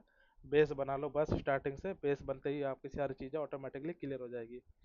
तो मैं या तो इसको अभी ब्लॉक बनाना है, तो मैंने इसको पहले क्या किया, सेलेक्ट BLOCK, BLOCK एक कमांड होता है, ब्लॉक ब्लॉक बनाने का कमांड होता है BLOCK। जैसे ही ब्लॉक में कन्वर्ट किया तो मुझसे पूछेगा ब्लॉक का नाम, यानी ब्लॉक मतलब होता है कोई भी अगर एक कैटेगरी में उसको फाइंड आउट करना। अगर मुझे मॉड्यूल बनाना है तो मैं इसको मॉड्यूल के नाम से एक ग्रुप बना दिया, एक तरह से इसको एक कैटेगरी दे दी। जैसे मेल फीमेल, लड़का का अलग ग्रुप होता है, लड़कियों का अलग ग्रुप होता है, तो बॉयज़ वाली एक ग्रुप बना दिया, यानी बॉयज़ के नाम से एक मैंने ब्लॉग बना दिया कि इस वाले ब्लॉग में सिर्फ बॉयज़ ही रहेंगे। तो इसी तरह से हर चीज़ का एक ग्रुप वाइज हमने एक कैटेगरी बना देते हैं, उसको हम ब्लॉग कहते हैं। तो हमने एक मॉड्यूल की एक कैटेगरी बना दी जो इसमें सिर्फ मॉड्यूल ही हमारे सारे रहेंगे। हमने इसको ओके किया तो ये हमारा एक कैटेगरी बन गया, यानी एक ग्रुप बन गया, ब्लॉक बन गया मॉड्यूल के नाम से। अब हम इसको क्या करेंगे, प्लेस करना स्टार्ट करेंगे, कहाँ पे, छत के ऊपर, रूफ के ऊपर जो हमारा ओपन एरिया है। ओपन एरिया है तो हम क्या करेंगे, पहले इसका हम पीछे से प्लेस कर, ये हमारे सारे ऑब्स्टकल्स है, इतना एरिया में तो हमारा कुछ लग नहीं सकता। पहले मैं इसका 1.5 मीटर का जो मैंने बताया था ऑफसेट ले लेते हैं, 1500 एंटर, 1.5 मीटर यानी 1500 एंटर। ये हमारा 1.5 मीटर का ऑफसेट आ गया अंदर, जितना अपने को स्पेस छोड़ना है ताकि हमारा बंदा जो क्लीनिंग के लिए चढ़े वो इजिली आराम से क्लीनिंग कर सके। ये हमने 1.5 मीटर का ऑफसेट ले लिया। अगला क्या है हमारा, अगला है हमारा ये जो ऑब्जेक्ट है, ऑब्जेक्ट की कुछ हाइट होती है जो मैंने अभी मेंशन करी थी, मुमटे की हमारी जो हाइट होती है 3 मीटर की, और जो एसी की हाइट होती है हमारे 2.5 मीटर की, और एसी वेंट्स, और जो और भी जो बताए थे मैंने, फाउंडेशन की हाइट 800 mm, 1 मीटर 1200, ये सारी चीज़ें हाइट होती है। तो इनकी कुछ शेडो का इम्पैक्ट आता है। शेडो का इम्पैक्ट यानी इसकी शेडो, जैसे कि इस यहाँ तक ये हमारा मुमटी यहाँ तक ही है, लेकिन इसकी शेडो कहाँ तक आ रही है, इसकी शेडो आ रही है पूरी यहाँ तक, यानी हाइट की वजह से इसकी शेडो यहाँ तक, ये एरिया हमारा शेडो फ्री नहीं है बिल्कुल भी। तो इसका कुछ थंब रूल होता है स्टैंडर्ड के हिसाब से, लेकिन अभी तो हम शेडो एनालिसिस नहीं किया, स्केचअप का पार्ट हमारा नहीं आया। स्केचअप का पार्ट हमारा कल की क्लास में कवर होगा, जो कि मैंने ऑलरेडी सारा जो शेड्यूल बनाया उसमें मैंने मेंशन कर रखा है। तो ये हमारा बेसिक्स था एरे लेआउट 2D का। अब हम स्केचअप के थ्रू करके उसको कल के दिन फाइनलाइज कर देंगे कंप्लीट, की एरे लेआउट कैसे हम फाइनलाइज करते हैं विथ शेडो एनालिसिस। तो आज के लिए फिर मैं हम थंब रूल के अकॉर्डिंग चलते हैं। थंब रूल में जैसे कि मैंने इसका 2.5 बताया था, तो हमें 2.5 मल्टीप्लाई बाय 1.5, ऑब्जेक्ट की जितनी हाइट होती है उसको हम मल्टीप्लाई कर देते हैं 1.5 टाइम्स। तो जैसे अगर मेरा 1 मीटर का ऑब्जेक्ट है, अगर मुझसे 1.5 मल्टीप्लाई करेंगे तो 1.5 आ गया हमारा उसका आंसर। 1 मीटर का कोई भी अगर हाइट का ऑब्जेक्ट है और 1.5 टाइम्स उसका लेना होता है, हमें एरिया छोड़ना होता है, ऑफसेट लेना होता है, क्योंकि उतने एरिया में हमारा उसका शेडो आता है। तो जैसे ही मेरा 2.5 है, इसका हम मल्टीप्लाई कर देते हैं किससे,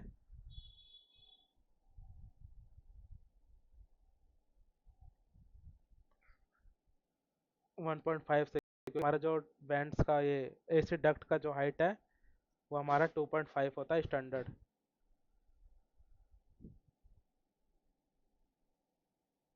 2.5 मल्टीप्लाई बाय 1.5 टाइम्स, जिसकी हाइट होती है जितनी, उसको मल्टीप्लाई कर देते हैं उसके हाइट से 1.5 टाइम्स। तो हमारा 3.75 यानी अप्रॉक्स 4 मीटर का ऑफसेट चाहिए। तो हम क्या करेंगे, यहाँ से 4 मीटर का ऑफसेट ले लेंगे, 4000 ऑफसेट। इतने एरिया में हमारे इसका शेडो रीजन का इम्पैक्ट आएगा, इतने एरिया में। तो इतने एरिया को अपने को क्या करना है, ब्लैंक करना है, खाली छोड़ देना है। ये हमारा एक थंब रूल होता है, थंब रूल के अकॉर्डिंग हमें जो लगाना होता है। अदरवाइज जो हमें हेलो एक्यूरेट निकाल। बताओ। हेलो। हाँ हाँ बताओ, ऑडिबल। हाँ सर, मैं पूछा इसी यूनिट की हाइट कितनी बताई थी आपने? एसी यूनिट की जो डक्ट की जो एसी वेंट होते हैं, जो उसकी जो हाइट होती है वो 2.5 मीटर होती है स्टैंडर्ड, बड़े वाले। बाकी एक छोटे छोटे भी आते हैं, उनकी हाइट भी 1200 ठीक। 1.5 मीटर तक की होती है, ज़्यादा नहीं होती। बड़े वाले डक्ट की 2.5 होती है, तो ये काफ़ी बड़ा वाला तो ये दिख रहा है। 2.5 मीटर, 2.5 मीटर की हाइट का 1.5 लेंगे ना? 2.5 मल्टीप्लाई बाय 1.5 टाइम्स, ऑब्जेक्ट की हाइट मल्टीप्लाई बाय 1.5 टाइम्स, ये इसका फॉर्मूला होता है शेडो का। ऑब्जेक्ट की कितनी हाइट है उसका मल्टीप्लाई कर देते हैं 1.5 टाइम्स से।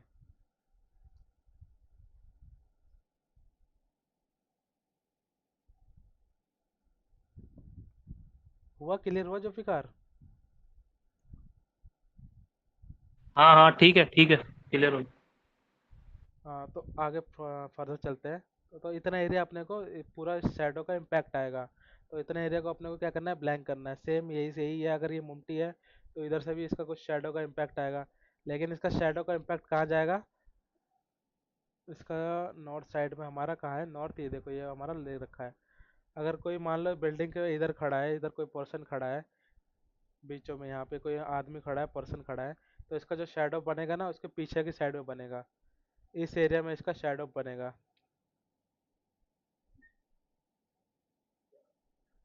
इस वाले पर्सन अगर यहाँ पे कोई खड़ा है तो इसका शेडो इस वाले एरिया में पड़ेगा, ना कि इस वाले सामने वाले में, क्योंकि सन का जो पाथ होता है ना, फॉलो करता है, वो ये वाला पाथ फॉलो करते हुए जाता है, ईस्ट से निकलता है और वेस्ट में जाके सनसेट हो जाता है। तो जो सन रहता है वो इस वाले डायरेक्शन में रहता है, ये वाला रूट होता है सन का। तो जब सन हमारे फेस के सामने रहेगा तो इसकी शेडो कहाँ बनती है, इसके अपोजिट, यानी इसके पीछे वाले साइड में हमारी शेडो बनेगी। ये ऑब्जेक्ट हमारे यहाँ है तो इसकी शेडो कहाँ बनेगी, इसके अपोजिट, यानी ये पूरा रीजन हमारा क्या होगा, शेडो में आएगा। ये पूरा रीजन हमारा शेडो में आ जाएगा। इसलिए हमने इसको क्या किया, ब्लैंक छोड़ दिया। लेकिन वही वाले इधर इस पॉइंट की बात करें तो इसका जो शेडो बनेगा, वो इसका शेडो बनेगा वो इसके पीछे वाले डायरेक्शन में बनेगा, यानी इसकी शेडो जो बनेगी वो इस साइड में, यानी इस एरिया में बनेगी।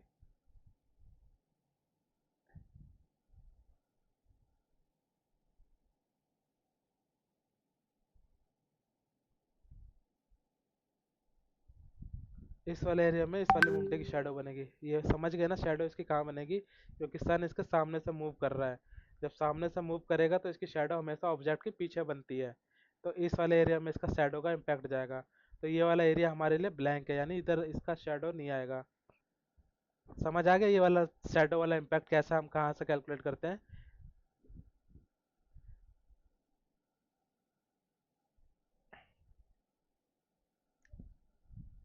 यस या नो, कुछ तो बताओ।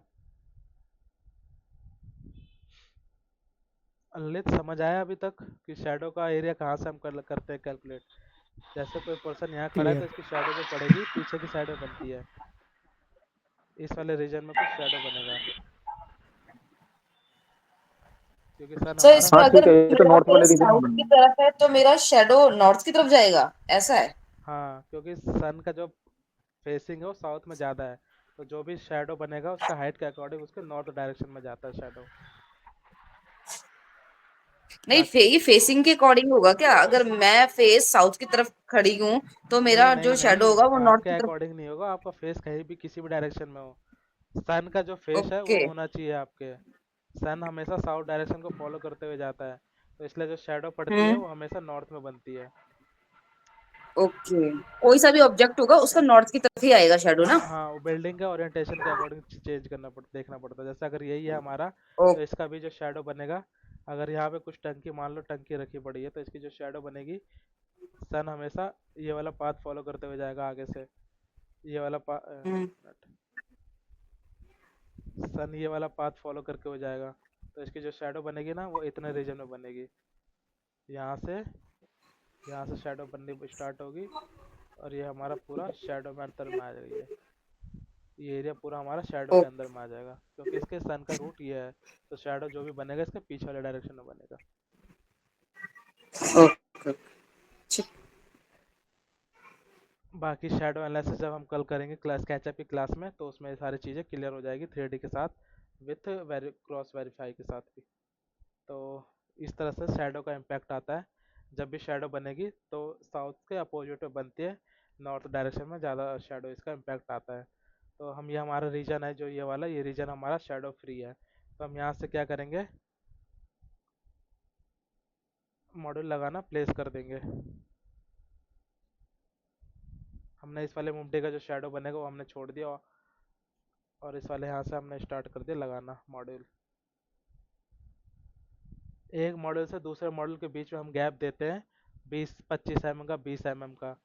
20 mm का स्टैंडर्ड लेके चलो, 20 mm का गैप देना, 25 तो रेयर ही होता है।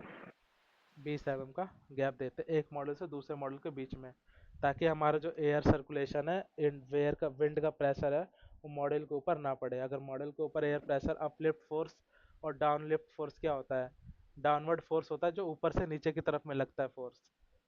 जैसे मॉडल के ऊपर अगर मैं कुछ फोर्स डालूंगा तो नीचे की साइड में अगर जो फोर्स जाता है उसे हम डाउनवर्ड फोर्स कहते हैं।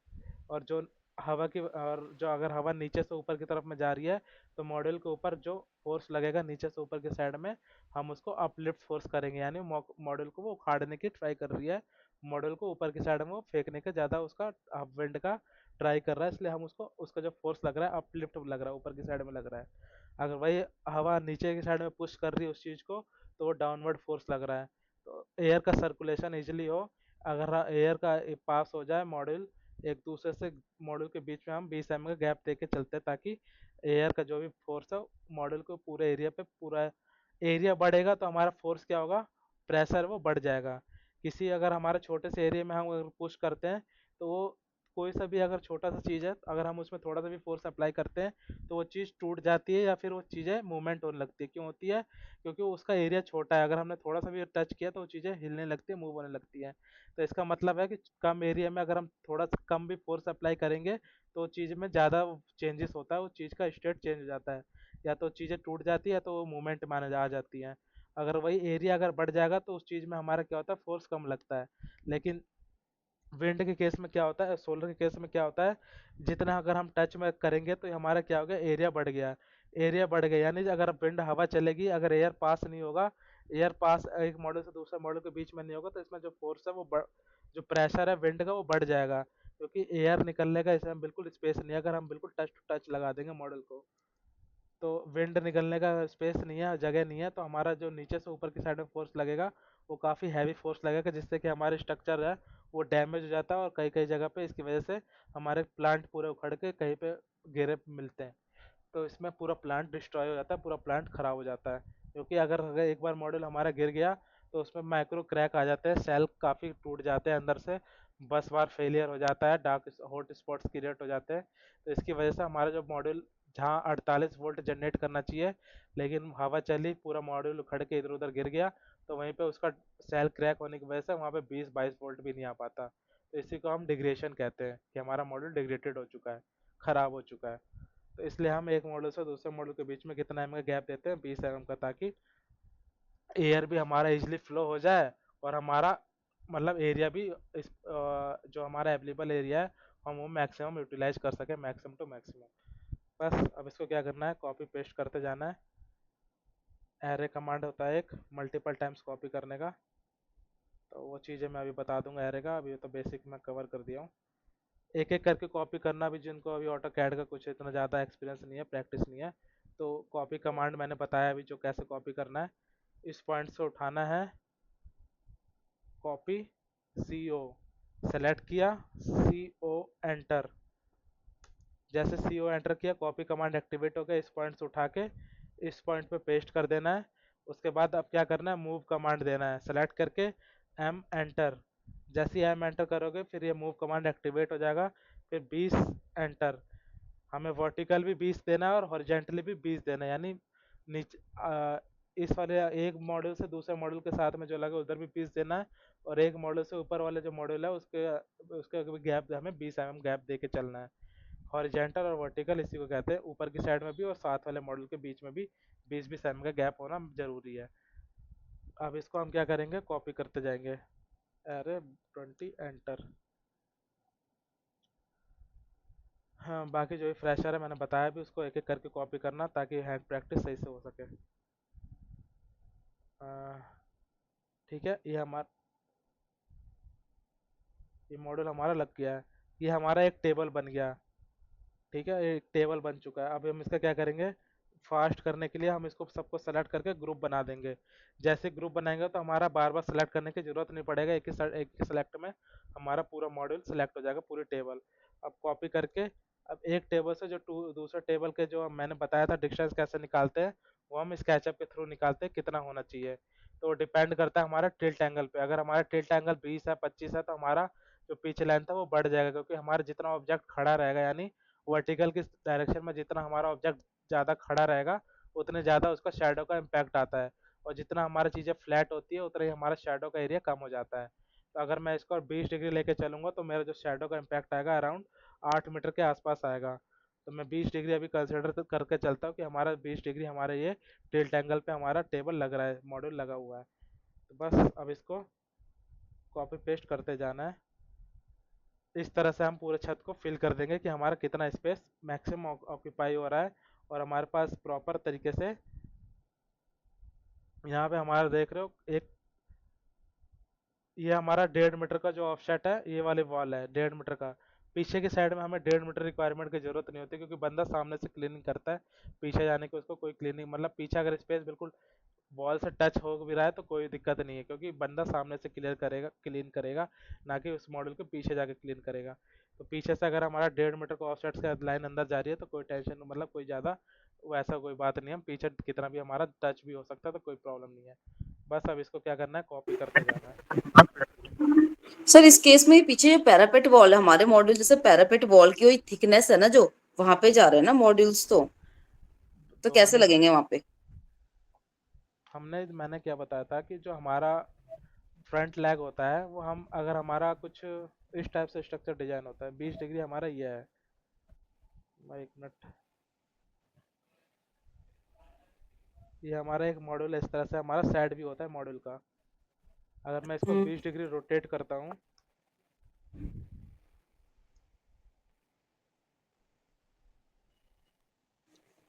कुछ इस टाइप का हमारा 20 डिग्री हो गया। मैंने दो मॉड्यूल एक साथ लगा दिए, साइड भी बता रहा हूँ मैं।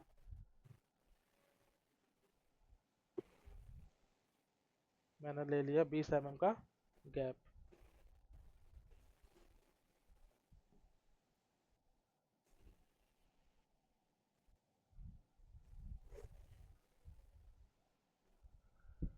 ये हमारा जस्ट सपोज अभी बता रहा हूँ मैं ऐसी कि 20 mm का गैप ले लेता हूँ, थोड़ा सा टच ही नहीं कर रहा था।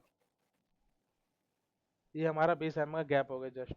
तो अगर हमारा कुछ पैरापेट वॉल अगर 800 mm का है, ठीक है, पैरापेट वॉल मेरा कितना है, 800 mm का कुछ,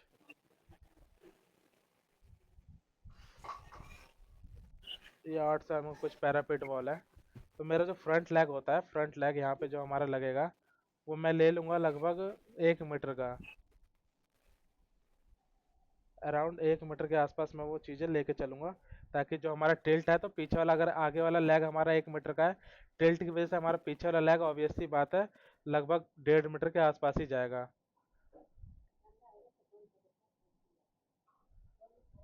ये हमारा बैक लैग हो गया और ये हमारा फ्रंट लैग हो गया।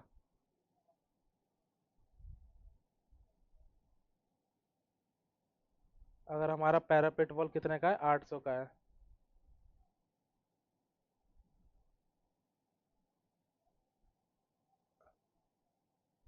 ये हमारा पैरापेट वॉल हो गया, ये हमारा फ्रंट लैग हो गया और ये हमारा बैक लैग हो गया। तो पैरापेट वॉल का लेवल क्या है, ये है आपका। तो ये हमारा पैरापेट वॉल का लेवल ये है, लेकिन हमारा जो बैक है वो हमारे पैरापेट वॉल से काफ़ी हाइटेड पे है। तो पीछे के साइड में हमारा ये केस नहीं होता, क्योंकि पीछे का पैरापेट वॉल ये हमारी ये है, इसमें हमारी क्रॉस नहीं कर रहा है, दीवार को पीछे क्रॉस नहीं कर रहा है, तो दीवार के अंदर ही की साइड में है।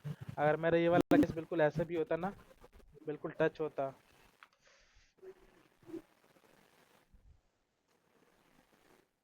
अगर बिल्कुल ये टच भी होता ना तो कोई प्रॉब्लम नहीं होती, क्योंकि हमारा पीछे वाला जो लेग है वो हमारा जो पैरापेट वॉल का लेवल है उससे अप ही है, पीछे की साइड में अप ही है। तो ये बिल्कुल लास्ट वाला जो बॉटम वाला एज है वो हमारे पैरापेट वॉल के कुछ हाइटेड पे है और बिल्कुल टच नहीं हो रहा पैरापेट वॉल। अगर वही हमारा लेग छोटा होता, फ्रंट लेग अगर हमारा बिल्कुल ये डाउन होता इतना, अगर हमारा कुछ इस टाइप का होता तब जाके हमारी प्रॉब्लम होती कि बिल्कुल ये हमारा जो मॉड्यूल का लास्ट वाला एज है वो हमारे जाके उससे टकराता। तो लेकिन हम डिजाइन ही ऐसा कर रहे हैं कि वो हमारे उससे टकराए ना पीछे वाले से। और क्लीनिंग करेगा तो बंदा सामने से क्लीनिंग करेगा ना, यहाँ से जाके ये वाला उसका रूट रहेगा ना, पीछे से साथ जाके थोड़ा ना क्लीनिंग करेगा। ओके, ठीक है। इस तरह से हम किसी भी मॉडल का, किसी भी रूप का डीसी कैपेसिटी फाइंड आउट करते हैं। शैडो का बता दिया, थंब रूल क्या था, और step by step video recording है, मैं ग्रुप में डाल दूंगा लिंक, तो वहाँ से आप देख लेना अगर कुछ प्रॉब्लम हो तो। और सेम फंडा हमारा ग्राउंड माउंटेड के लिए यूज़ होता है, और सेम फंडा हमारा कमर्शियल शेड के लिए यूज़ होता है। जैसे कि कोई कमर्शियल शेड हो तो कमर्शियल शेड में अपने को क्या करना होता है, ये शेड मान लो, ये हमारा कोई फैक्ट्री मान लो एग्जांपल के लिए, शेड है तो शेड की भी फ़ोटो लेनी होती है। फ़ोटो लेने के बाद जो यहाँ पे हमारे स्काईलाइट्स और टर्बो वेंट्स होते हैं, शेड के ऊपर हमारे क्या होते हैं, स्काईलाइट्स और टर्बो वेंट्स होते हैं। बता देता हूँ एक बार गूगल पे सर्च करके कैसे क्या होता है।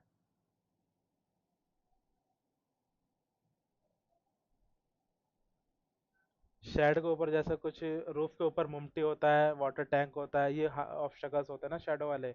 लेकिन शेड पे जो हमारे ऑब्स्टकल्स होते हैं वो हमारे होते हैं, एक स्काईलाइट होता है और एक हमारा टर्बो वेंट्स होता है, जिससे हमारी जो गर्म हवा निकलती है, देखा होगा गोल गोल घूमता है जो राउंड में, वो हमारा होता है टर्बो वेंट्स।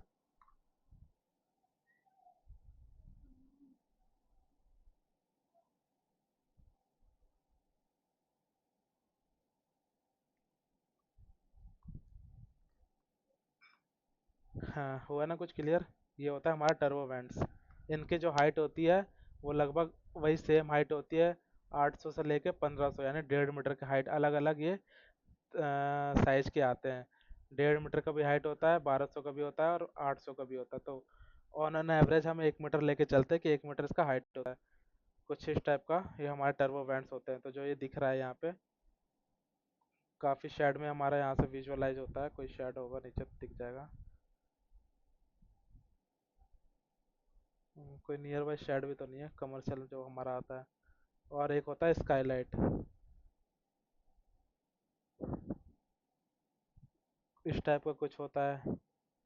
जो ये जो वाइट वाइट है ना, ये पॉलीकार्बोनेट शीट होती है जहाँ से हमारी सनलाइट एंटर करती है, ये हमारा स्काईलाइट होता है।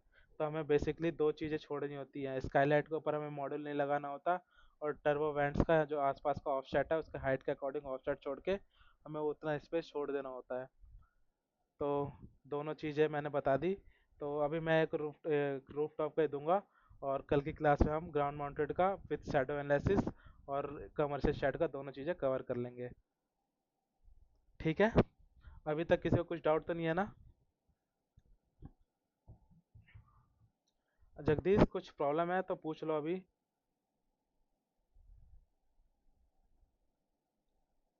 जगदीश ऑडिबल है, वॉइस आ रही है? हाँ ललित, अभी तक कुछ नहीं पूछना ना, क्लियर है ना अभी तक?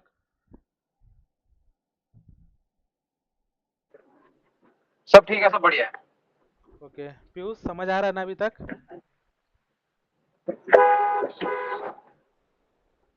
Yes sir. ओके तो फिर मैं आज क्लास ख़त्म कर रहा हूँ। कल की क्लास में हम शैडो एनालिसिस 3D स्केचअप भी मैंने इंस्टॉल करवा दिया है, तो स्केचअप नहीं है तो स्केचअप भी डाउनलोड कर लेना है, मैंने लिंक भेज दिया है ग्रुप में। तो सर ये रिकॉर्डिंग जल्दी से जल्दी डाल दीजिएगा। हाँ मैं भेज दे रहा हूँ, अभी भेज दूंगा आज ही। और हाँ, क्या कहते हैं एक्चुअली इसका प्रैक्टिस कर लेना, प्लस में स्केचअप भी इंस्टॉल कर लेना, ताकि कल की क्लास में फिर वो प्रैक्टिस में आ तो जाए। थोड़ा सा इसमें क्या है सर, थोड़ा सा भी ये हुआ है, फर्स्ट क्लास है तो डाउट्स आएंगे। कोई नहीं, डाउट्स कल पहले डाउट्स क्लियर कर लेंगे, और उसके बाद फिर देन हम जी। स्टार्ट करेंगे, कोई इशू नहीं है। पहले डाउट्स हाँ, का कल दिन किसी भर को में भी डाउट होता है एक ना तो बार। ग्रुप में डाल देना, कोई भी अगर टाइम मिलेगा किसी को कोई भी रिप्लाई दे दे। Okay okay. हाँ, वो आपस में अगर डाउट से शेयर करोगे तो उससे वो क्लियरिटी भी आएगी, अदरवाइज नहीं हो पाएगा तो फिर मैं हूँ बता दूंगा, मेरे को कोई अगर मेरे अकॉर्डिंग कुछ रहा तो। हाँ, कल की नेक्स्ट जो आप दूसरी क्लास लेंगे उससे पहले एक बार इसको दोबारा देख लेंगे मॉर्निंग में, तो फिर आपस में भी कर लेंगे कुछ डाउट क्लियर और हाँ कुछ आपसे हाँ, पूछ लेंगे। ठीक है। ठीक है बबीता, ओके। कुछ इशू तो नहीं है ना अभी तक? नहीं नहीं ठीक है सर। ओके, ठीक है शहनाज, ओके। मिलते हैं कल क्लास में। ओके। ठीक है सर, ठीक।